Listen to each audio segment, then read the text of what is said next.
Hi, everyone, and welcome to the webinar on understanding anti-technology extremism. I'm Jordan Abrams. I'm a research fellow at the program on extremism at George Washington University. I have two fantastic panelists today. I'm really thankful for having them join us. I'll have them introduce themselves, but first I'd like to invite Mauro Lubrano to introduce yourself.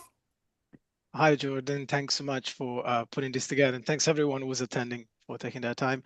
My name is Mauro. I'm a lecturer in international relations at the University of Bath in England.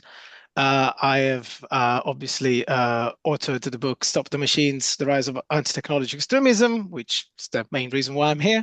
And other than anti-technology extremism, I work mostly on terrorism or political violence broadly defined, but I focus specifically on innovation processes and the relationship between technology and terrorism. Thank you. Fantastic. Thank you, and thank you for joining. And Dr. Yannick Billou-LePage.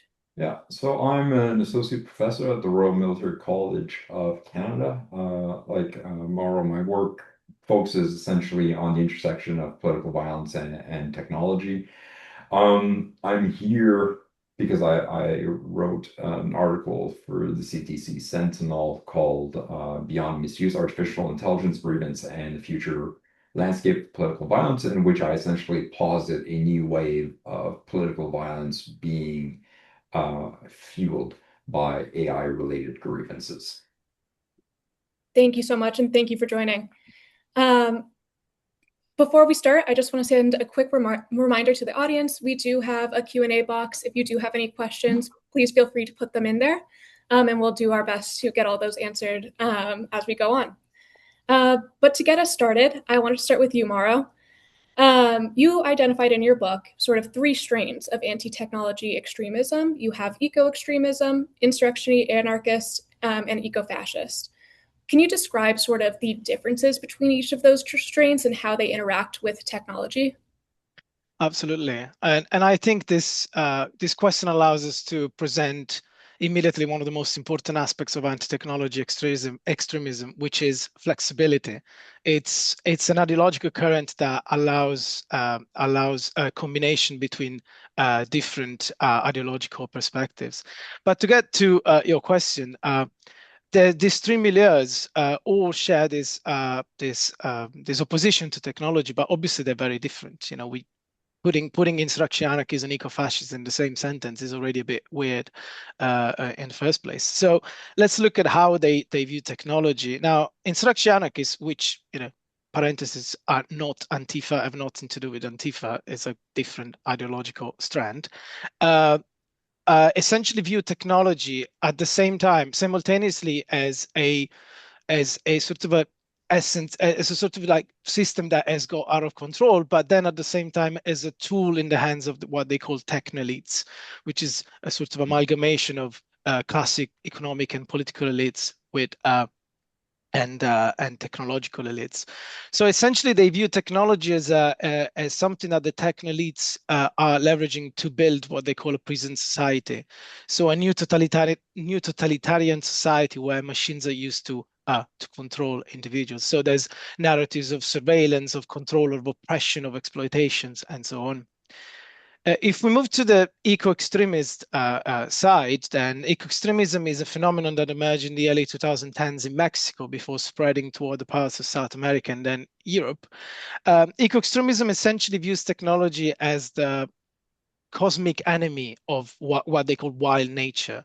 Wild nature is essentially everything that escapes the process of domestication of technology. So they view technology and wild nature trapped in a cosmic battle where one cannot thrive without damaging the other. So this is a zero-sum a game here. And essentially, they side with wild nature, identifying with wild nature, and what they see themselves as agents of wild nature in trying to destroy technology. Now, it's very important to emphasize that they have a very nihilistic outlook. They do not aim at triggering any revolution. They don't even wish for victory. They literally just say that they're just there to exact revenge on nature and on technology, sorry, and on its agents, which obviously are all the people involved in civilization, all the people who contribute to civilization, in particular technological civilization. Finally, ecofascism is this branch of far right the contemporary far right, and essentially envisions this romanticized past where nation and nature like coexist, and the environment contributed to shaping the very idea of nation.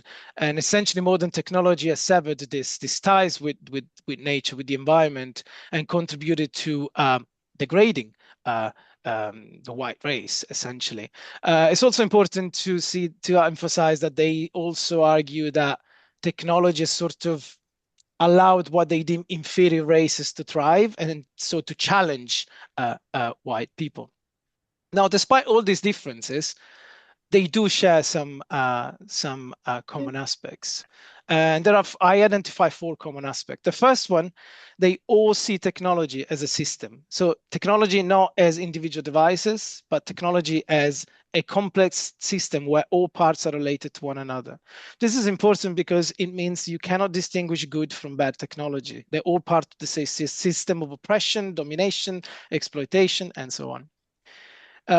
They often refer to this system as the mega machine, which is a term that many borrow from Lewis Mumford, so an academic, ironic. Now, this mega machine has three manifestations: the physical, the ideological, and the human. The physical is the technologies we interact with every day, my headphones, my watch, and so on. The ideological is the idea that progress can only lead to good things. Like pursuing progress, indefinitely pursuing progress can only lead to good things. There's nothing you cannot fix with progress, with technology. And finally, the humans are reduced to cogs in the machine. We lose our autonomy, we lose our independence, we lose our agency. We're just part of the system. And this is important because viewing humans as parts of the machine allows them to justify violence against humans. So violence against humans is rationalized because humans are part of the mega machine. There's also, as I mentioned, there's four elements. The first one is this idea of the mega machine. The second is an idea that technology constitutes an existential threat to humanity and to the planet. Therefore, anti-technology extremism is motivated by also the need to defend humanity and to defend nature, which is important because it means the stakes could not be higher. Like we're fighting for our very survival. Linked to this, there's the third element, which is an apocalyptic mindset. The idea that this is just the beginning, things are about to get far worse, and it's a call to upgrade one's commitment to violence, essentially. Finally, and again, this is related to the third element of this apocalyptic view, there's the idea that this fight has to be an accelerationist and leaderless fight. Accelerationist fight meaning that you need to strike the system where it hurts in order to accelerate its collapse. So don't strike the first technology you see around, but strike those that have strategic value for the system, such as critical infrastructures, for example. And leaderless, because on the one hand, it's a strategic choice in terms of it makes networks and movements more resilient to infiltration. But there's also an ideological component to this leaderlessness, which is the refusal of civilization. So essentially, by refusing to adopt a hierarchical structure, commanding, chains of command and control, and so on, by refusing to styling themselves after the civilization, they're refusing civilization itself. So these horizontal structures are also an ideological a consequence of an ideological choice. This is sort of the four elements that they share, and again we can see how there's a lot of deal flexibility in here because again it adapts to different pre-existing ideologies and so on. Thank you, Mauro. Yes, it's so important to note the flexibility, and just as you described it, it really crosses the ideological spectrum from the far left to the far right, sort of everywhere in between. So I want to go to you, Yannick. You sort of built on Mauro's framework in your article, and you talked about that sort of anti-AI sentiment and how Mauro really built that foundation with his book, and then how it sort of became what it is today. Can you please walk us through your research and sort of explain the framework that you built? Yeah, so I had the pleasure of reading an advanced copy of Morrow's book and to endorse it. And it really left an impact with me to the point that I started assigning it along with Brian Marchant's book, Blood in the Machine, for my class. I teach an SDS class for engineers at the military college. Um, And the book is extremely important, right? Because it's this first book-length treatment of like 2 centuries of anti-tech extremism. And I see my paper really as the extension of it, or at least as a extension of it. So whereas, he maps 2 centuries of this anti-tech, starting with the Luddites in 1811 and finishing with cells that were active, just a few years ago. Um, I decided to ask a slightly different question, right? And this was like, what are the structural conditions that are being generated right now with the emergence of generative AI? And how are these going to radicalize various individuals? So I do kind of like 3 main points of departure, if you will, from what he was seeking to do. So firstly, I focus on a single technology, not one amongst many. So Mauro, he talks about AI, particularly in the introduction of his book, and he situates AI within this broader movement. Um, but and he does, to give him credit, he does name AI advancement as like a likely trigger for the next round or wave of political violence. But I make AI the object of analysis in its own right. And what I tried to do is start thinking about what are all the various grievances that the emergence of generative AI might bring about, and I Mhm. identified 9 different grievances. Essentially, I break them into 3 clusters. The first one has to do with like the economic grievances, and these range from like economic displacement to wealth concentration to ecological burden. The second one has to do with like state and institutional power, so governance failures. So this is, for example, opposition to data centers and whatnot. State deployment and weaponization. So essentially, the state use of AI, either in military or policing system, creating new grievances and creating an opposition to that. The existential risk, essentially, people who are believing that the way this technology is doing is posing a legitimate threat to our existence, and therefore that there's kind of a moral duty to try to stop these advances. And then the last cluster has to do with like the social and personal fabric, right? So like the social atomization that occurs, identity disruption, unfreezing loneliness, but also like direct personal harm. This is one of the extension I thought was interesting, right? So we do know that people, some people are harmed through their experience with AI. So, AI induced psychosis, people creating proto-social relationship with AI and feeling a sense of betrayal or harm afterwards, and essentially how this might also radicalize these individuals. So that's kind of the first contribution here, is essentially saying, like, okay, these are all the ways that this technology could fuel new forms of grievances. Um, the second aspect is related to the first, that these grievances don't stay inside one milieu, right? And this is what makes them so powerful. So whereas Marvel's book is really well organized around these 3 different set of actors, my claim is that AI grievances will show up across ideological lines. And more importantly, they'll show up outside organized movements altogether in people that have no ideological homes. And therefore, this makes the threat, and we'll talk about this later, I think, in this workshop, this makes a threat particularly difficult to identify and counter. And then the last contribution that I make here is essentially I add 2 mechanisms to try to explain why the existence of these grievances in itself might not be enough to generate political violence, but is actually accelerated. So the first one is what I call the accountability gap. Essentially here, when you have an AI system that causes you harm or that causes you that generates a grievance, there's there's no one necessarily that you can point to that made the decision that harmed you. And we know that from research on grievance, that grievance do need like a name or an address before it comes action. So when AI kind of removes the responsible person, that that anger doesn't disappear, right? But rather it becomes relocated into what is visible. And I talk in the paper about potential targets and the cascade of various targets, but I talk about, executives of AI companies becoming an important target, about the companies themselves, the workers, the buildings, the public officials uh, who are supporting the creation of data center. The other aspect, the other kind of other mechanism that I introduced, what I call the tempo probe, right? Look, we've had transformative technologies around us forever, right? And this is something extremely important.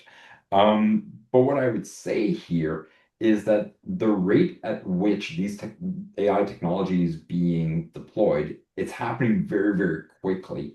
And it doesn't actually give society or even individual time to kind of inoculate themselves from these broad, labor market, institutional authority, or change on their personal lives. So all these things are happening at once, and individuals don't have time to build resilience. And I would say this is something that is new, or at least has never been seen in that at that scale, right? And in the paper, I talk about just like how long it took for Americans to adopt en masse the automobile or the telephone or the internet, and this all kind of pales in comparison to this like rapid adoption of AI that we've seen in the last 2 or 3 years. And so I argue that this is one of the factors that makes the chance that these AI grievances turn violent. Thank you. Right. So we have these rapid adoption, and then that sort of AI governance or addressing those grievances, legitimate grievances, aren't necessarily being addressed. And you mentioned some of those targets, like executives, and we saw that already with someone attacking Sam Altman's house with a Molotov cocktail, and he later tried to attack the headquarters. People shooting at a city councilman's house because of his backing of data centers. So we're really starting to see that violence actualize that you've noted. I wanted to ask Yannick, do you see a continuation from the commonalities that Mauro presented, the four sort of strains that, or the four parts that were similar across his three different streams? Do you see a continuation of that in this sort of anti-AI focused extremism? Yeah, and I think he's done a really good job kind of setting the scene with his previous remark, right? Like all of the three meteors that he looks at share a Mhm. basic idea. Technology isn't like a collection of gadget, right? It's a system. And the people who build it and run it are responsible for what it does to you. And people that are angry about AI think about it in the same way. So nobody's angry at the piece of software. They're angry at the system, and they go out looking for the human beings that are behind it. And I think this idea, we see it in the three milieux that he looks at, and we also see it when it comes to anti AI violence. What I would say is different, however, from the previous three milieux is that you no longer have to go near these organized or loosely organized movement to end up thinking that way. People are able to get there really by their own, either from layoffs, from energy bill, from listening to a podcast about AI risk. Um, and we see a really good example in the case that you gave, right? The man who's alleged to have firebomb Simon Haltman's house in April is a really clear example of this, right? Like 20-something-year-old, he's frightened about human extinction. He's not an anarchist. He's not an eco-extremist. He's not an eco-fascist. He's not a member of any kind of like organized or labelable groups, if you will. But we do know that he had some interaction with like anti-AI groups, who essentially told him repeatedly, like, stop talking about violence, and they condemned him. So I think kind of where there's this continuation, if you will, is the idea, or that these ideas have come loose from movements that used to carry them. And while Mauro's three movements are still there, they're not the only way in. And Right. if you're a practitioner and you're only monitoring these movements, you're only worried about the insurrectionist anarchists and the eco-extremists and the eco-fascists, you're gonna miss some people. Right. Thank you. That's fantastic. And then I just want to, as we're sort of figuring out the definitions and framing the ideology of anti-tech extremism, I want to talk about how we define anti-tech extremism, especially as it is distinct from anti-tech activism or backlash against technology. I think, Yannick, you brought up the opposition to data centers. That has been hugely part of the discussion, particularly in the United States, and bipartisan. Can you talk a little bit about how to, both of you, please talk a little bit about how we make this distinction and really get ahead of that critique of this label of anti-tech extremism? Yeah, thank you. Now, the way I define anti-technology extremism is it's an ideological current that essentially views technology as the biggest threat to people's material, ontological, and existential security, and pursues the eradication of technology as a consequence of this view. Technology and technological civilization as well. So just to sort of reinforce what Yannick was saying, like obviously I looked at these 3 milieux, but this definition itself obviously contemplates the idea that could also come from outside, from people that are individuals that are outside of these milieux. Now, when I started working on the book, there wasn't, this wasn't necessarily like the most appealing topic of the moment. So there wasn't really this focus on like, oh, how do we define it to distinguish it from activism? Now, obviously, things have changed a bit, and it's very important to draw this, to really clearly distinguish these two phenomena, because the problem is that a lot of the views that underlie opposition to technology starts with legitimate concern and grievances and fears, and I think it's very important to acknowledge that the root causes of this problem are tangible, are real, and that again, these grievances, these concerns are legitimate, and obviously, when the critique of technology expands to the entire system, when the critique of technology affects the entire system and the proposed solution is to get rid of the system, then according to my definition, we're talking about anti-technology extremism. Or the eradication of a specific technology, which could be a technology like AI, which again, even in the context of AI, is impossible to talk about AI without talking about the system that is behind AI. AI is not just one technology. Obviously, there is also commitment to violence, to do this violently. I think when we talk about activism, we're talking about demand for more transparency, more accountability, and more regulation. Essentially, we're talking for like the demand for more democracy in our technology. Our technological progress is managed. So there's clearly a difference between groups, individuals, networks, and so on who are trying to dismantle technology and do so violently, and groups that are demanding more transparency, accountability, and regulation, who may end up doing so also violently. There might be a little bit of sabotage and all of this acts of violence, but in many cases there is no violence. So if we wanted to to put this in perspective, I think that when we talk about anti-technology extremism, we're talking about a very small minority of the larger like groups, individuals, networks, and so on, who are trying to regulate technology. We're trying to demand more accountability and transparency. So I think that's where this distinction lies. And I think in terms of what to do about it, now the grievances that underlie this opposition to technology, as I said, are legitimate and all of that. So I think one of the main lessons that we've learned from decades of scholarship on terrorism or political violence is that if there are root causes that you can clearly identify and that you can do something about it, then you should do something about it, because that you're going to deprive sort of like fertile ground for these movements to thrive.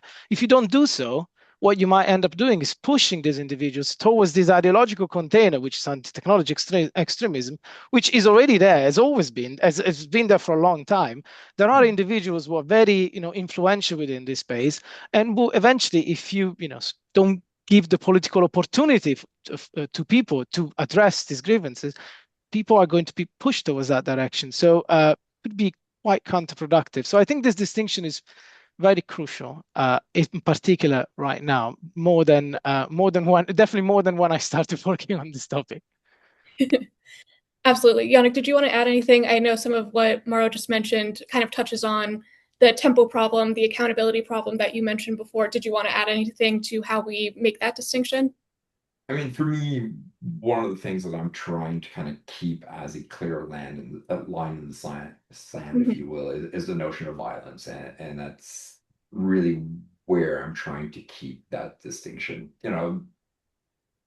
The content of somebody's opinion about AI or how angry they are of it, their opposition to like a data center in a council meeting in court in the street, even if it's loud and it's inconvenient, it's political. And it stays purely political, no matter how much it annoys a developer or bystanders or whatnot.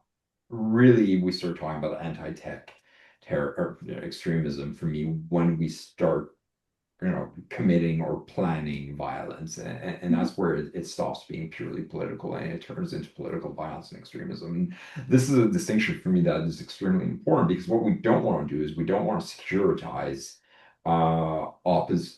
opposition to kind of unchecked AI developments. And people have extremely legitimate grievances.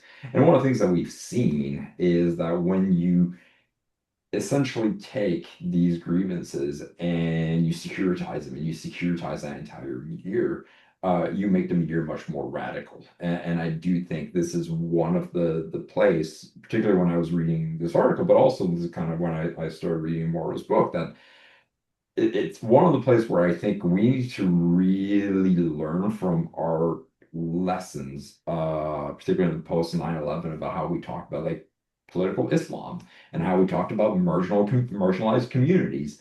Um, if we securitize all of AI opposition as a security risk, essentially what we are doing is we are breaking up any kind of avenues for legitimate political discourse.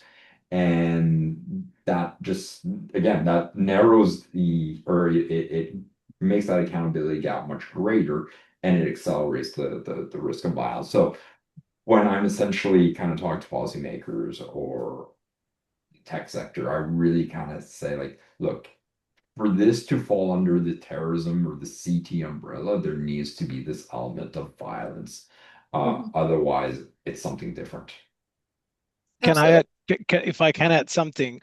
I think in terms of lessons learned and lessons that we should learn from, it's also important to remember, the so-called Green Scare of the 90s and early 2000s, where radical environmentalist groups all of a sudden were considering the number one domestic terrorist threat. And let's be honest, these are people who burned a few labs, burned farms, liberated animals. They never like killed people. They never were responsible for like acts of mass atrocity and so on. And another thing to keep in mind when we talk about the securitization of AI is that if we were to impose this label of anti-tech extremists to all people, individuals, networks who are voicing, concerns, then essentially we are fulfilling the anti-tech extremism prophecy of surveillance, control, oppression, and all of this. So you're validating the very narrative of this ideological container that is already there and has been saying these things since not in the last 10 years, but centuries ago. So Mm-hmm. so it's very important to get that right for all of the reasons that Yannick and I have just mentioned, and probably even more reasons that we've left behind. Absolutely. No, thank you. I think that was a really important part of this discussion that I really wanted to introduce at the beginning so that it really frames our discussion moving forward. Um, but I do want to talk about sort of the ideologues in the anti-tech extremism space. And I think the one that comes to mind for most is Theodore Ted Kaczynski, who is also the Unabomber. Can you talk a bit about how Kaczynski plays a role in forming the ideology of anti-tech extremism?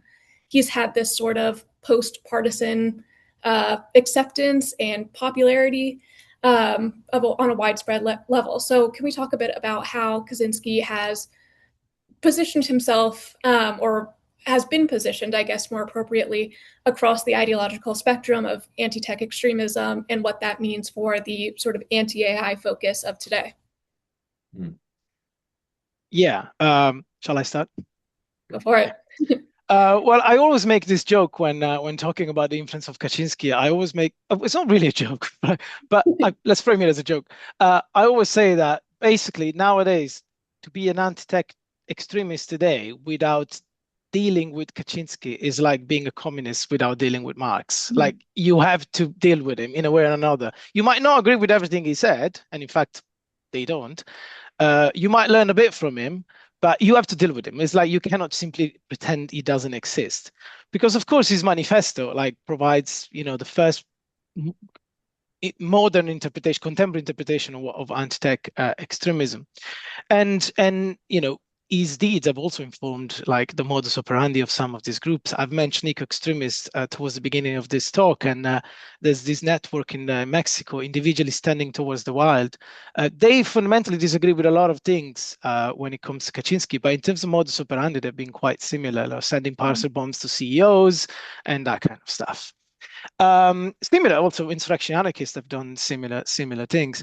So in a ways that in some ways it provides this sort of like ideological foundation that people have to deal with, and there would be disagreements as to the nature of the revolutionary struggle, as to who should lead the struggle. For example, Kaczynski mentions the importance of having anti-tech warriors who are essentially a sort of a vanguard. He doesn't use the term, but he's a sort of revolutionary vanguard in the sense that Lenin meant it. And anarchists fundamentally disagree with this because they disagree with any sort of like dynamic and approach that might lead to some people to represent others. Like they believe that the struggle should be like more horizontal rather than given to a vanguard. And again, even eco-extremists will disagree with Kaczynski when it comes even to the idea of revolution because they don't believe in the revolution. But you have to deal with him. And the curious thing about Kaczynski is this sort of delayed effect. There's a sort of like a prophet that a couple of decades later was became all of a sudden like very popular again, more popular than he was back then, when he was doing his things and when he was arrested, which is quite interesting. Now, another interesting thing is that Kaczynski absolutely couldn't stand any of these people before he passed away a few years ago in prison. He wrote about he called eco-fascist an aberrant branch of leftism. He said that eco-extremists had an understanding of revolution that was a kindergarten level, and basically said they misread all of his work. He said insurrectionary anarchists were completely like, didn't get that, didn't understand the thing. So it was an interesting sort of exchange between them. Let's also not forget that he wrote while after being arrested, he exchanged a few letters initially with John Zerzan, was an influential anarcho-primitivist. Then later they fell out because of disagreements and all of that. But yeah, it's definitely like one of those figures that nowadays is also used in propaganda to show again that this prophet got things right and the things are happening now. Whatever he said back then is happening now. There's also non-violent movements. There's a French group called Anti-Tech Resistance, which recently changed name into Anti-Tech Revolution. There's a non-violent legal group, runs workshops on how to like learn to live without technology and all of that. Also does a lot of disruption, things like that. They quote Kaczynski like left, right, and center. Of course, they renounce, they say that they don't agree with the violence.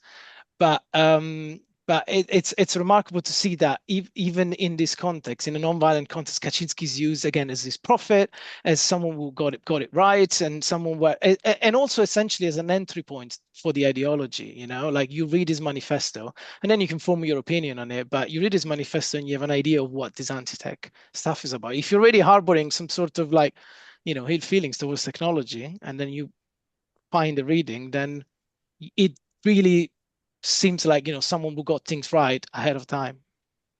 Right. The idea of being Ted pilled. I know it's been called a couple times where you read the manifesto and you're like, maybe he got a few things right. I'm interested also. No, I touch on that as well, Yeah, right? yeah, Because absolutely. I do think it's important. I mean, we can't have this discussion without spending a considerable amount of time talking about Ted Kaczynski and his influence. And I absolutely agree that, one of the factors that's extremely important, as Mauro says, that it unites, right? The three meteors that he talks about. Even then, even despite the fact that they can't stand each other, and that, in spite of himself. And I think he, in addition to everything more discussed, he also called, Nazism a kook ideology, right? So like it's interesting how he essentially spends his lifetime trying to get his message across, and then he repudiated the people who embraced them. But what I think is interesting, as far as the kind of legacy here, it's not the doctrine itself, but it's a template that he supplies, and that's what makes it so attractive to so many different people. And the template to me really kind of breaks down in three parts. So the first one is like the power process. There's a structural harm, and the structural harm is created in such a way as that there, even though nobody intended for that harm to occur, it's real and it's politically actionable. So it doesn't actually matter what the intent of the people putting out these technology is. If this technology creates a harm, you can act on that. The second aspect is this kind of like functional culpability aspect, right? Like the targets are legitimate because of their role they played in sustaining the system, not their intention. And I think that's extremely important as well. And this is where, like, when I'm thinking in the paper, when I started mapping out potential targets, this is where, various like AI researchers or AI research conference came up as a potential target that could be seen as legitimate based on this framework. And then the third aspect here, right, is this reform is impossible. He says success can be hoped for. Success can be hoped for only by fighting the technology system as a whole, but that is revolution, not reform. So essentially, the argument here is like, protesting the data center or writing a letter to your congressman just isn't going to be enough to deal with this phenomenon. I would say that's probably part of the reason why various people can read his text and find something that they like in this, is because of how clear that template is. Absolutely. That's a really great point. And it kind of touches on what I wanted to get into next with Kaczynski. You can read his work sort of everywhere. I mean, you can, and he continued writing in prison. He wrote Anti Tech Revolution, Why and How. He wrote a number of works, and they're very easily accessible. You can read the manifesto online. You could read Anti Tech, you can buy Anti Tech Revolution on Amazon, all of this. How do you think that plays a role in radicalization, if any? But that it's just so easily accessible to find Kaczynski's ideology and thoughts and everything online. So I mean, all cards on the table. I make my engineering students read Extract of Kaczynski. And I do so not just to be a troublemaker and not just because I have tenure, but I do so deliberately because, they are the ones who are going to build and field these systems. And I think they should have met the strongest case against them. And I think it's important because you can't argue with a diagnostic if you've never actually read it. Now, like about access, right? I don't think access is the problem here. It was published in the New York Times, it was published in the Washington Post. It's been like one click away for 30 years. And as you said, you can order it on Amazon, which is like the peak of irony. Yeah, So like access is not the variable. What I think has changed, and this is something that Mauro referred to, is the audience and its reception today. I mean, I remember reading his manifesto like 20 years ago in my undergraduate terrorism course and being like, this guy's a kook. And then I reread his manifesto like a year ago and I was like, okay. Still obviously not condoning his action and his belief, but like there is a line of argumentation that can enter the mainstream today, and I think that the mainstream is much more willing to receive than 15, 20, 30 years ago. But I don't actually think we need his manifesto. That's, I think, one of the important things, that his legacy lives on far beyond his writing. His writing is complicated. His writing, it's labored academic prose. You can find the same argument in much more mainstream forms, right? Like Harari's work on like the useless class, Faki's work on like tech feudalism, like Graeber's on meaningless work. Like these will all have a broader impact, I think, than Kaczynski, but it's a very similar argument. What really worries me is less his words and more the image, the veneration of Kaczynski, and like you said, like the Ted Pill, right? So like, it's not the text; it's Kaczynski as a pathway. So like, I've been seeing a lot of like Ted Kaczynski imagery as a saint. The notion of like Uncle Ted's birthday poster. One that I saw recently was like a TED Talk type aesthetic with Ted Kaczynski's face and TED ideas to live by or something like that. So it's not the reading of the text, right? But it's like the recruitment aesthetic, and I think this is where it's important and why he works for everyone at the same time, right? Like you can be anti-modern, you can be far right, you can be anti-capitalist, you can be an anarchist, you can be an anti-leftist. It's also misanthropic enough that like it works for the eco extremists, right? Like there's enough in there for everyone, and I think that's what makes it so powerful. Right, that's a really great point. It is not just about access, but really the image that he holds and continues to hold in society. I wanted to also ask, and we were getting a question about it, are there other individuals who have been or continue to be influential in the anti-tech extremist ideology? Do people still talk about the ELF, the ALF, what they did, or other forms, other groups, other individuals? Yeah, I mean, I think like someone like an overarching figure like Kaczynski, I think is a bit of a unique thing. But there are definitely other people who are very influential. I've mentioned one a few minutes ago, John Zerzan, an anarcho-primitivist who's been very influential among certain milieux, certain networks. And also, yeah, you mentioned ELF at first, and let's not forget all of these magazines that used to circulate back then, and the column, NetLud column. So there have been similar sort of influential figures.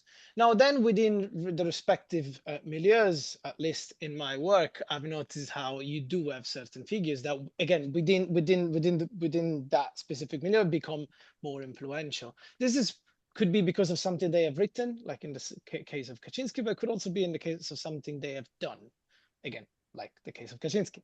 So there is this figure called is a person called Alfredo Cospito. He's an Italian insurrection anarchist who, in 2012, kneecapped the CEO of a nuclear engineering group in Genoa, and then during the trial said that he did this because this person was responsible for spreading nuclear technology around the world.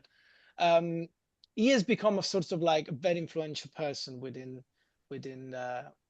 insurrection anarchist scene, like internationally. Whenever there is like a court hearing, there's demonstrations and violence across different countries. He was deemed so influential that a few years ago, the Italian government decided to put him in complete isolation, a measure that is usually used against mafia bosses to isolate them from the outside world. Of course, was very counterproductive because Cospito doesn't lead anarchists in the same way the mafia bosses lead mafia organizations. And indeed, it's been very counterproductive because it's led to a lot of violence and demonstrations and all of that. But it is sort of like become an influential figure in that regard. There's many in the eco-extremist camp. There's many individuals who are considered ideologues of the movement. Problem is we don't know who they are because of course they operate in clandestinity. It's a leaderless movement. They use nom de garde, so they have aliases, but we don't know who they are. But they are constantly referenced in all of these documents. And then within ecofascism, a very influential figure has been that of the Finnish deep ecologist Pentti Linkola. Obviously, it's the sort of like dark side of deep ecology, if you want, like the one that like welcomes genocide and welcomes famine and pandemics to lower the number of people on the planet and let nature thrive. So there have been other influential figures, but I would say that position that Kaczynski enjoys now, it's a bit unique, and it's for the reasons that Yannick pointed out earlier. Offers a path, also offers a mission. I remember reading this quote from an anarchist publication that was published in 2011, and the anarchist who wrote that said, "This is a war for survival, a war that started doesn't the war is not starting now. It started in 1978, and it started with Kaczynski sent his first bomb. So it's a sort of a continuation. It's all the same part of the same struggle, even though they might not agree on everything. The enemy's technology, the objective is to get rid of it, and in a way, like it's part of the same struggle." Absolutely. And to that point, is someone like John Zerzan, does he cross the ideological fields, or is he mostly just continue to talk about in like the anarchist circles? Do these other people sort of show up in other ideological circles, or do they mainly stay within their sort of widely accepted ideological part? Yeah, I mean, when we talk about anarcho-primitive, when we talk about like anarchism in general, like the boundaries between the different strands of anarchism are not necessarily that rigid. And so you would find discussions, you would find the influence of John Zerzan among green anarchists, anarcho-primitivists, even anarcho-individualists, anarcho-feminists, and other strands. So these are like labels we use to sort of like give, and they use as well, to give a bit of an indication of what the differences are.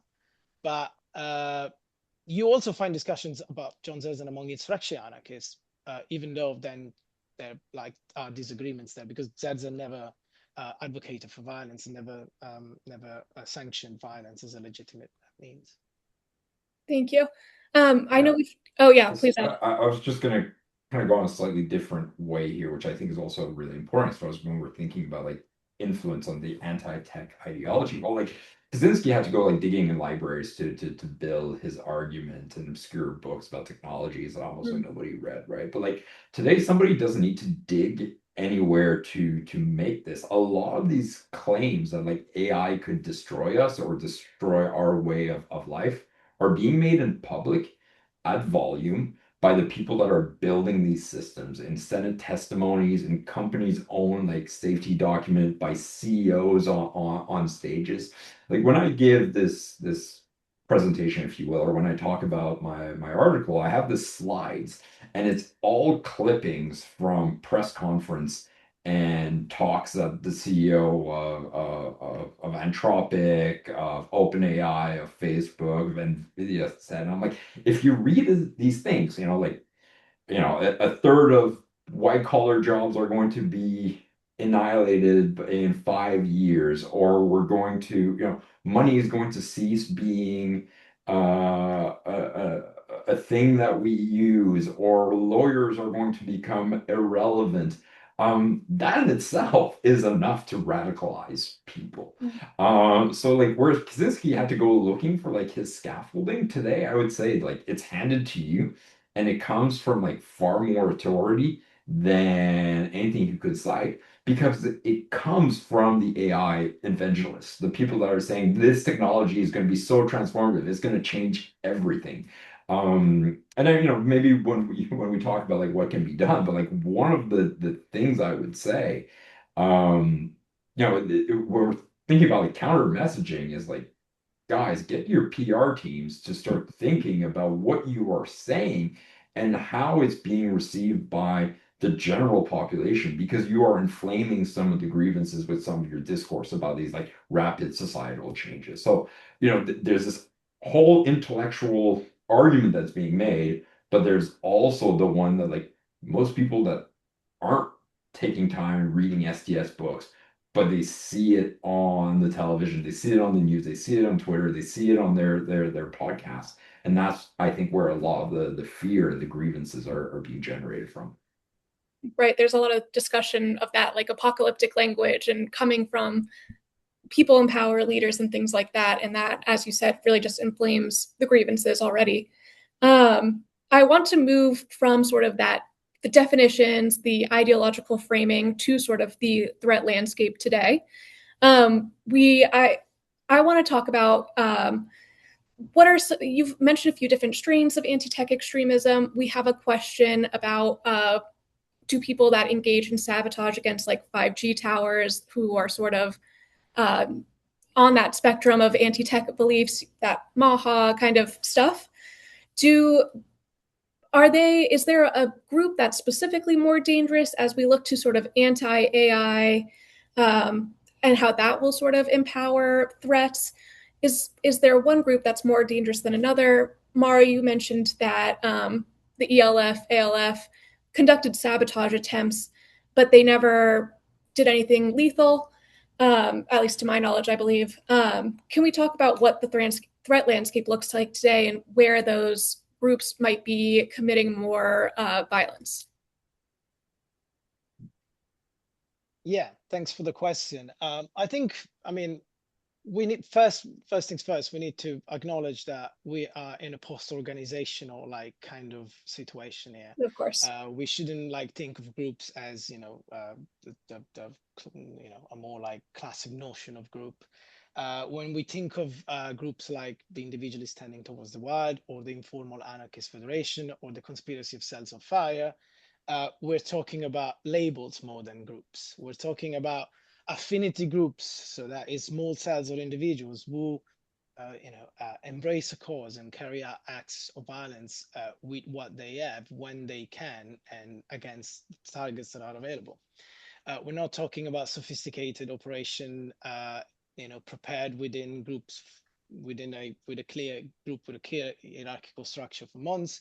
We're talking about, again, affinity groups, informal organizations, and all of this. And these names of these groups exist to sort of identify themselves. They don't exist in the terms of this is the leader, this is the executive, these are the rank and file. Also, some of them don't even use names, don't use acronyms, don't use labels. There's actually a strong debate within some of these groups whether they should use these labels or not, because of various reasons. But when we talk about the current landscape, what we have is at the moment, I talk a bit more about Europe in this case, but what we have is a series of networks that are operating in different geographical contexts, and the geographical context, of course, also impacts the way that they organize and the way that they operate. So, for example, one group that has become somewhat famous over the last couple of years is this group called Vulcan Group, which is a German group. We don't know much about them. Nobody's ever been apprehended. They were responsible for sabotaging the Tesla Grünheide factory in March 2024. They also conducted a major sabotage against the electric grid in Berlin in January this year. And also in September last year. They're responsible for a series of acts of sabotage that have had quite like a significant impact on in terms of disruption. Of course, again, no people got injured or killed. Then we're talking about there's another group in Germany, which somewhat on a bit of a funny one. It's called Commando Angry Birds. And they recently, like 2 weeks ago, carried out a sabotage against the airways, and they said that they were doing that to facilitate the collapse of techno-industrial civilization. Then we have a series of other like cells. Sometimes there are like more ad hoc cells against specific projects. Sometimes they have a broader like anti-technology position. And then we have this sort of, on the anarchist scene, there is this network that I've already mentioned. Informal Anarchist Federation is the biggest, largest network of anarchists across in the world. It started in 2003 in Italy, and then became international in 2011. And you now have affiliated cells from Chile to Ukraine, essentially. And they were responsible, like the person I mentioned earlier, Cospito, part of this network, part of this federation. So this is sort of like the actors carrying out these operations. Now, why did I say that geography matters? And more than geography, like cultural, like settings.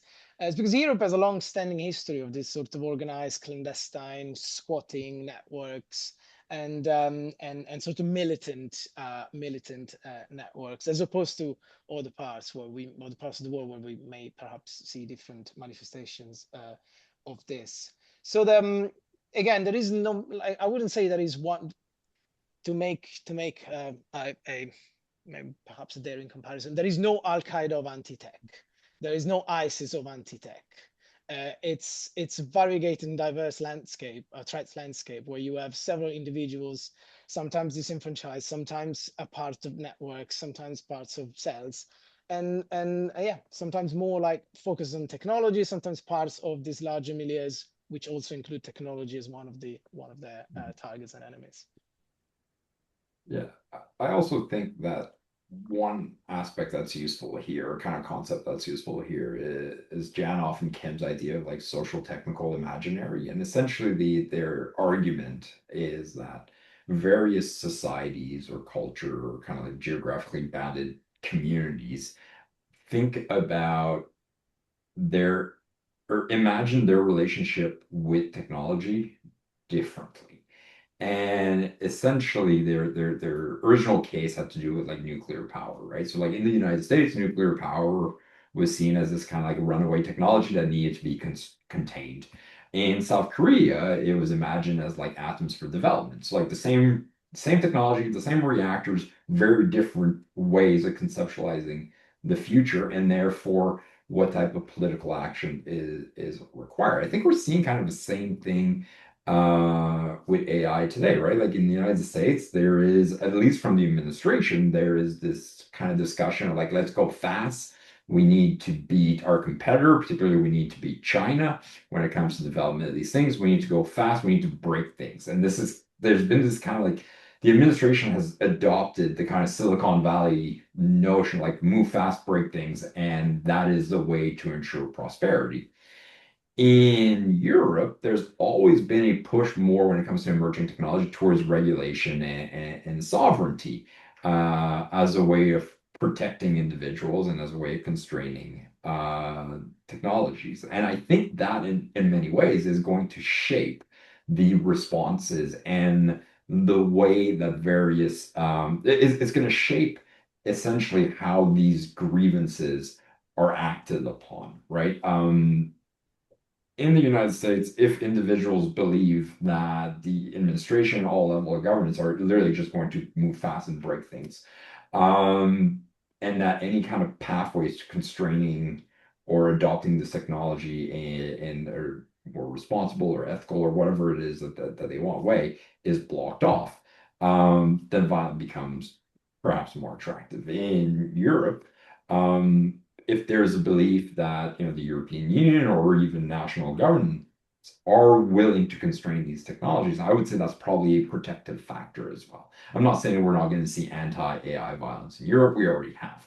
But I do think there's a particular protective factor because the accountability gap that I'm talking about, at the very least in the imaginary, is much narrower in Europe than it is in the United States. Right. Thank you for acknowledging that. And yes, I think the framework of this sort of AI race, where we're not really sure what the finish line of the race is, and so we keep moving faster and faster, can be problematic, and is certainly part of this discussion and how we discuss AI and the response to it. I want to talk a little bit, and you've both mentioned it a bit. Let's talk a little bit about, sort of how anti-tech extremists operate. And, many extremist groups in the past, they might utilize the internet and social media. Is there a similarity here with anti-tech extremists? Yeah, I mean, obviously it's ironic to see anti-tech extremists using technology, but they do. And they discuss this at length in their documents, sort of justifying why they use technology against technology. On the one hand, it's a good old-fashioned, fight fire with fire. On the other hand, they say, well, it's what we've got, so we need to use it against technology. Now, there is an online presence, of course. I mean, after all, the vast majority of the documents that I've read on this topic, I found them online. I've also visited several spaces where different kind of readings, let's say somewhat clandestine readings are available, but you can find pretty much everything online, from Kaczynski, as we've mentioned, to publications from various individuals belonging to different milieux or not. So yeah, they do use technology, and again, let's not forget that the individual who allegedly threw the firebomb at Sam Altman's house also had allegedly written a manifesto, which was published online as Substack. Well, an anti-AI manifesto, so to say. So yeah, they do, and obviously they do it for obvious reasons, to spread the word, get people to know about, to share share tips, share, like, one of the ways that some of these campaigns work is that one cell or individual will carry out an attack and will publish a communique or a manifesto explaining why they did the attack, um, and explaining the rationale behind the attack and calling for more attacks against that kind of target. Last year, we saw a series of attacks against Tesla dealerships across Europe. And it all started with like one or two cells carrying out attacks and then explaining the rationale to communiques, and then all the cells speaking up, responding to that call and carrying out more action. But then again, even outside of these milieus, we see people, as we were saying, like earlier, even people who are denouncing the danger of technology, the threat of technology, technology is an existential threat, they're doing so online. I would say, I mean, perhaps not very elaborated answer to this question, to the question of what they're doing is what else would they do? Like type on a, and write, like type on like with something and then distribute it like in physical copies. But so there is an element there where they have to do it. And even if you look at the non-violent anti-tech groups, the one I mentioned before, Anti-Tech Revolution, they have an amazing Instagram page. Like it's really cool one. Like they also know what they're doing with that, and they have a good website. Like they're definitely like doing the most they can with these technologies to spread the word, to get more people interested in their message, in their cause, and so on. So it's not an hypocritical element. Is they're doing it because they have to. Right. And Yana, you mentioned some of that like mimetic culture around it. Do you want to talk a little bit more about that and what you've seen? I mean, I think in some ways, right, this isn't, I mean, it's ironic, but it's not, as Mauro said, it's not unexpected. And this has to do really with kind of my motivation for writing this article, is I kept being, because I'm a scholar of political violence, in particular the adoption of emerging technologies by extremist actors. I've written extensively on the Islamic State use of social media, on drones, on 3D printed firearms. So I kept getting invited to talk to policymakers and tech sector about like how extremists were going to use Gen AI. And I was like, this is like a profoundly boring conversation to me. If we are actually like accepting the premise that Gen AI is going to be part of all aspects of society, then like, yeah, obviously they're going to adopt Gen AI, right? Like nobody's inviting me to talk about how terrorists are adopting shoes. It's if it's truly ubiquitous in society, then they're going to use it. So when I was kind of looking at the literature, I was like, holy, the literature itself is just kind of broken up in three main clusters. And the first one had to do with like the misuse, right? Like these are all the documented case of people using generative AI to engage in acts of political violence. And like most of it had to do with like they're going to use it to either translate document or they're going to use it to create propaganda. And a couple of cases like this is how it was used in attack planning or attack execution. And even then, I am yet to see a case of political violence in which an actor has used generative AI and it was truly the linchpin of the attack, that where if you took away the generative AI capability, the actor wouldn't have been able to engage in that attack, right? So like, yeah, so somebody might use ChatGPT and be like, what's the closest mosque to my house? But without ChatGPT, they would just go on Google, or without Google, they'd use, the yellow pages.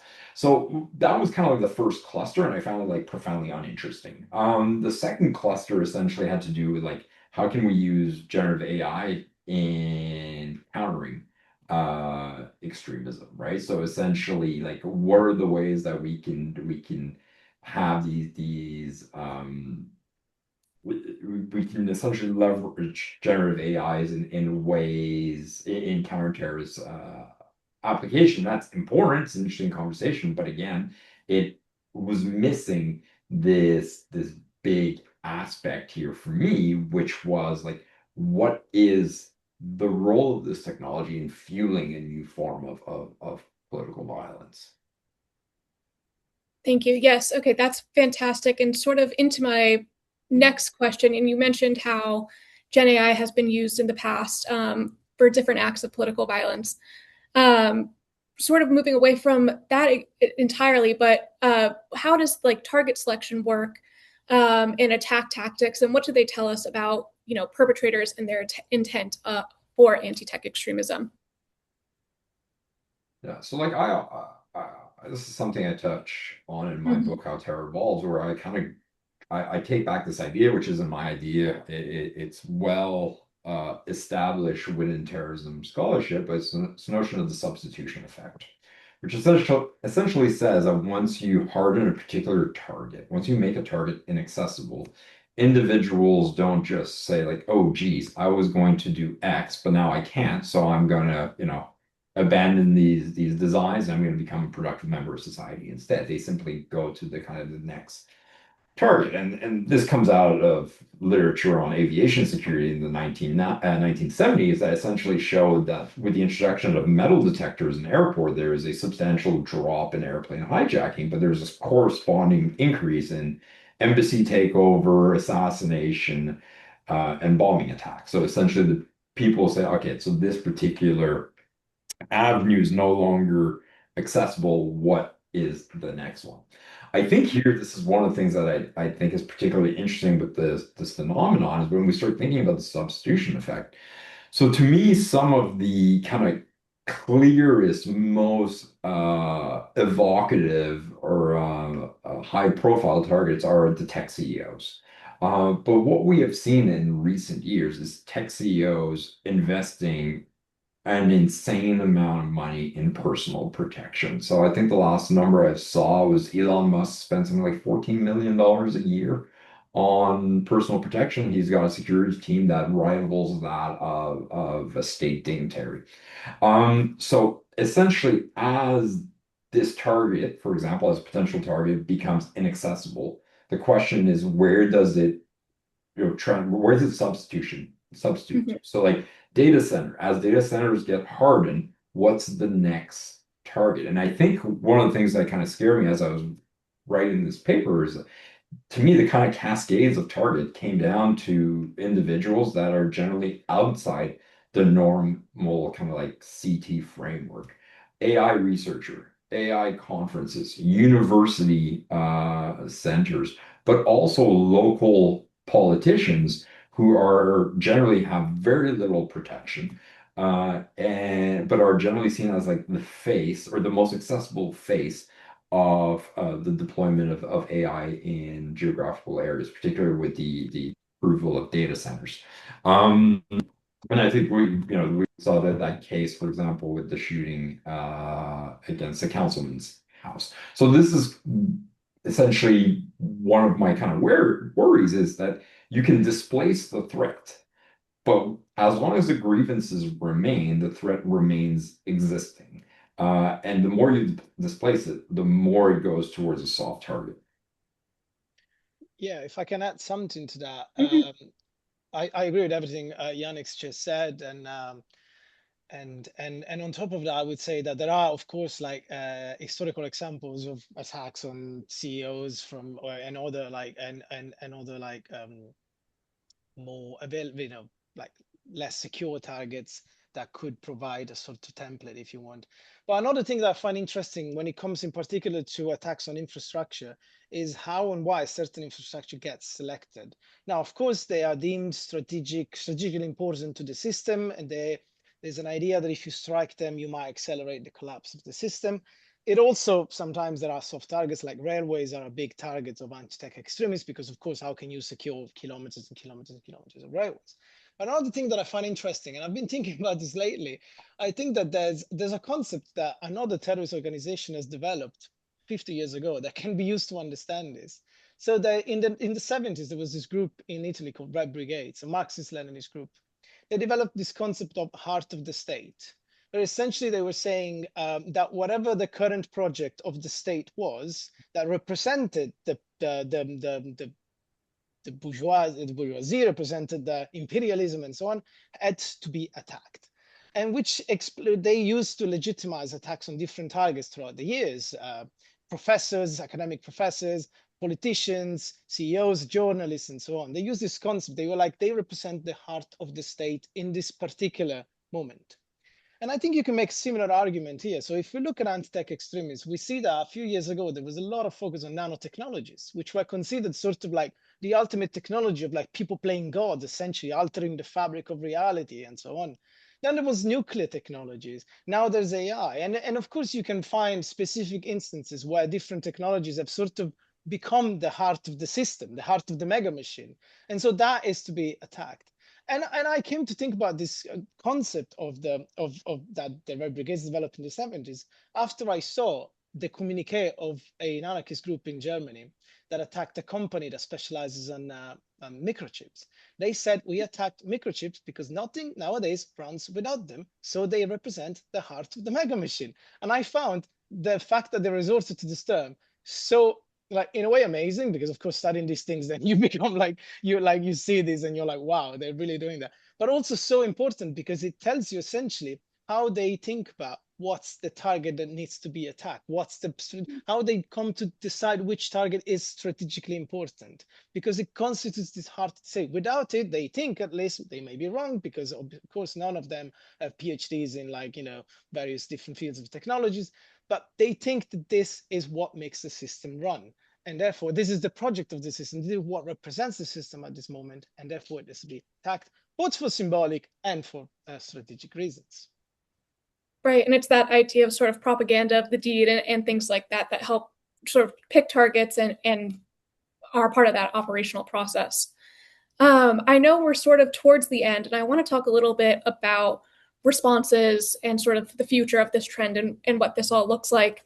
New York recently became the first US state to implement a data center moratorium. I want to ask how these companies building AI infrastructure, as well as government officials, maybe even media, should talk about this threat, as well as when we put into mind, there is this sort of nonviolent opposition. So, how, if they're sort of ignoring, I guess, that nonviolent opposition, that accountability gap, as Yannick has mentioned, grows, how can we start to respond to those legitimate grievances and part of that? Mhm. I mean, for me, from like a counterterrorism perspective, a moratorium is probably good news. I don't think that's how industry's reading it, but like Moro can talk a lot more about this, but like to me, like the Luddites are the proof of this, right? Like they aren't protesting the machinery. They're not anti-tech. They're protesting the introduction of machinery with no rules, with no recourse that essentially destroys their way of life.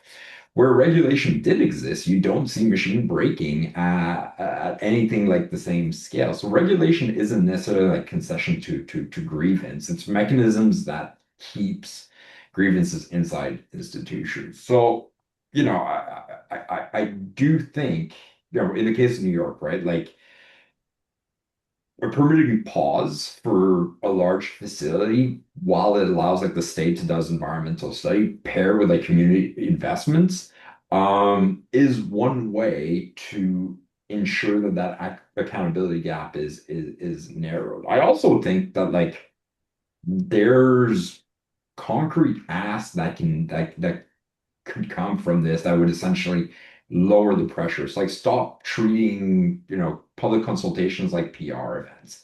Publish actual water and power drawn before approval. And recognize that people who are approving your, rezoning or whatnot also becomes kind of potential target of that violence with no protection. The other aspect here that I would kind of bring forward, right, is like, if there's anybody from the tech industry, and I've mentioned this before, is like be sensitive about how you are talking about these topics, right? Like, I don't think any of us within the counterterrorism space are necessarily like taking an opinion as to like where AI should go. But the way that this is being communicated to the population, you are radicalizing a segment of the population. You're not creating venues for people to express their grievances. There's a huge investment not only in the capital infrastructure, but also political investments being done, which essentially leads to individuals believing that their political voice are being drowned out or outspent. And we're not taking the time to essentially create resilience. Like, what's the alternative? Okay, so let's say we do eliminate half of white collar jobs. What happens to these people? I haven't heard any of these like really important conversation taking place. And one of the things that really surprised me the most and is when I published this paper and shared it and went to conferences about it. I generally have a lot of contact with industry, right? I've got a lot of contact with social media industry talking about terrorist misuse of social media.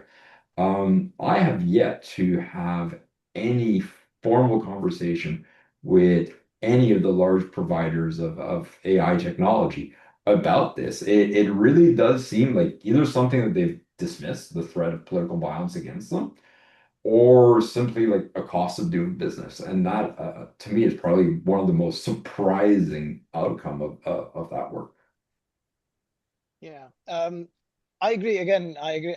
I again agree with like what Yannick said, and I will start with the same example he gave about the Luddites. It not only shows us when you have regulation, you might prevent violence, but also it shows you what demonizing and securitizing, of course, this kind of protest could lead to. Widespread violence, but also the creation of. I mean, nowadays Luddite is used as as a negative term to like sort of say, oh, you are a technophobe or whatever. Whereas actually, again, Luddites operated at a time in history where there were no unions and they had individualized reports with bosses, and all of a sudden they were being excluded from the production process where they had prominent position because of machines. Again, they were not against the machines; they were against the unmitigated introduction of technology. So that's very important to acknowledge. Another thing is, and this is something that I've seen that the industry is like talking about more often, is build with, not next to the community. That's obviously an important thing to include the community, but it doesn't have to be like a symbolic gesture. It has to be like an actual inclusion of the community in all of the phases of planning or building, constructing data centers or new infrastructures, whether is or not is related to AI. Um, and especially because some of these infrastructures are built in areas that are like already like struggling with climate change, with various different issues. And it's important again to distinguish between yeah, as Yannick said, between people that have these grievances and people who are opposed to specific projects because of the harm that comes from this. And it's important to acknowledge this has to be a whole of society response to this. It doesn't only have to be law enforcement, intelligence, academics. It has to be people involved in the development of technology as well, and development, and of course people who profit from selling technology have to be involved in this. I have been a bit more lucky than Yannick, and I've managed to like speak to at least one person about this from the tech industry about these things. But I share Yannick's surprise that there's been very little like discussions in this context, and they are some of the main actors that we need to involve in this to tackle this issue before it really reaches its peak. I do believe that those who are negatively affected by progress have all the rights to be involved in shaping it. And I think we need to include these people in the conversation that we have around technology at the local, regional, but also national, international level. It's not just the data center behind your in your community, but is again is broader than that. So I think it's important to distinguish the ideological and violent opposition to technology, distinguish cause and action, decouple cause and action, and all of these things, and don't use these anti-tech label as a sort of like, don't use it in a blank, as a sort of a blanket approach to like name any opposition to technology to that. Because again, we go back to the Luddites. That it's just we have historical precedents of that not working and being counterproductive. Absolutely. The Luddite conversation reminds me of that phrase. History doesn't often repeat itself, but it rhymes. And I think there's a lot of lessons to be learned from sort of those historical similarities with the Luddites. We only have a bit of time left. You've mentioned a few ideas in terms of response, having a societal approach, having a balanced approach, and all of this is really important. I want to ask, and I know we're not future tellers here.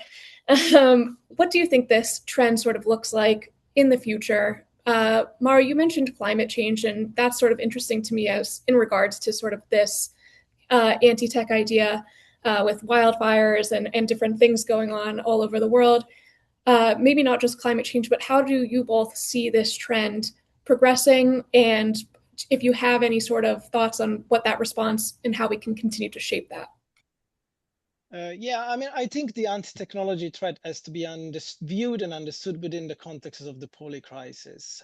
So different crises that reinforce one another, all of them very difficult to fix, but especially even more difficult because they reinforce one another. So you cannot think AI now without thinking, yeah, climate change, but also without thinking the use of AI in the military space and how that is reinforcing narratives of anti-technology and all of that. So there's many different domains that are affected by this, and we have to think about all of them when looking at the future. I think what the future holds is what I call, for now, a silent escalation. So we're going to keep seeing these acts of violence against infrastructure, against CEOs, and all of this. Sometimes not big enough to reach, front page of the news, so many people won't hear about it. But the very fact that anti-tech extremism has been around for a long time and nobody's talked about it means that there's something going on always in the background. And what I see is a convergence of different trends towards this silent escalation, not a coordinated campaign, sophisticated campaigns or run by, again, the anti-tech Al-Qaeda or whatever, but convergence of different milieux or individuals, like Yannick argues in his work, individuals outside of these milieux, convergence towards this silent escalation, which at one point won't be silent anymore. Now, will there be mass casualty attacks from anti-tech extremists? Well, historically, that doesn't seem to be the case. It might as well not stay like that. That's not the case. But I will argue also that we don't need mass casualty attacks for these people to be incredibly disruptive. Look at some of the sabotage that they've carried out recently. Look at the sabotage in Berlin in January 2026, and you will see that, despite the fact that there was not a single person armed, it did cause a tremendous amount of disruption, which of course doesn't justify, securitizing everyone who opposes technology, but it's sure enough, it tells us that there's someone who like has, bigger plans when it comes to these things. So a balanced approach isolates the violent factions, acknowledge and address the root causes, the legitimate root causes of people who are opposing technology, and have this whole of society approach that I've mentioned a few minutes ago, because this is not going away.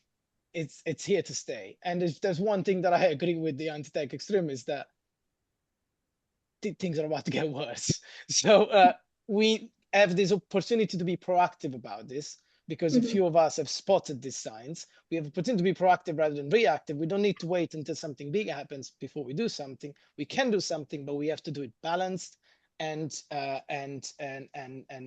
have to do it all together, not just, again, law enforcement, intelligence, or academia.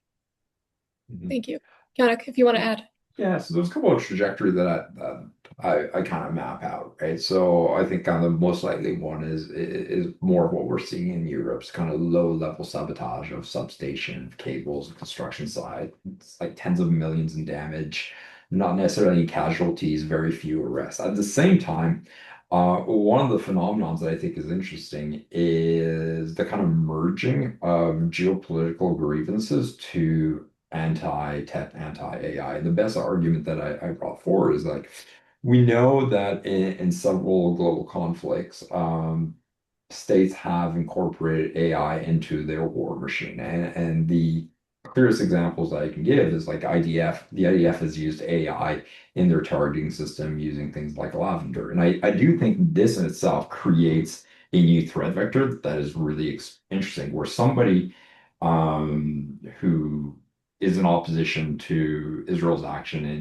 in Gaza and essentially sees the kind of geographic distance and says, okay, so there's very little I can do, but I can attack the machinery of of that military. I can attack the machinery, these institutions, these companies that are enabling the actions of Israel and Gaza, for example. I think that in itself becomes a really